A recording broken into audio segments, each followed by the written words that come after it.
શું ખરેખર ગુજરાતમાં પકડાયેલ હજારો કિલો ડ્રગ્સ ઉંદરો ખાઈ ગયા? 25 માર્ચે વિધાનસભામાં રજૂ થયેલા કેગ રિપોર્ટમાં બહાર આવ્યું છે કે છેલ્લા 12 વર્ષમાં પોલીસ દ્વારા જપ્ત કરાયેલા લગભગ 6,500 કિલો ડ્રગ્સમાંથી 2,332 કિલોનો તફાવત જોવા મળે છે. એટલે કે લગભગ 35% જથ્થો ગાયબ છે.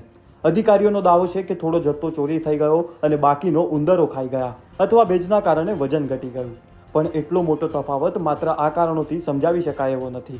એટલા માટે કેગે પણ પોલીસની કામગીરી અને નિયત પર સવાલ ઉઠાવ્યા છે. વધુ ચોંકાવનારું એ છે કે આટલું સંવેદનશીલ ડ્રગ્સ એક સામાન્ય બેદરકાર રીતે રાખવામાં આવેલા ઓરડામાં સંગ્રહિત હતું, જ્યાં સુરક્ષાની પૂરતી વ્યવસ્થા પણ નહોતી. એક તરફ સરકાર ડ્રગ્સ સામે ઝીરો ટોલરન્સની વાત કરે છે અને બીજી તરફ આવી બેદરકારી સામે આવે છે. તો સવાલ ઉઠે છે કે સાચી હકીકત શું છે? તમારું શું માનવું છે આ બાબતને અમને કોમેન્ટ કરી જણાવો અને આવી જ અપડેટ માટે જમાવટને ફોલો કરવાનું ના ભૂલશો.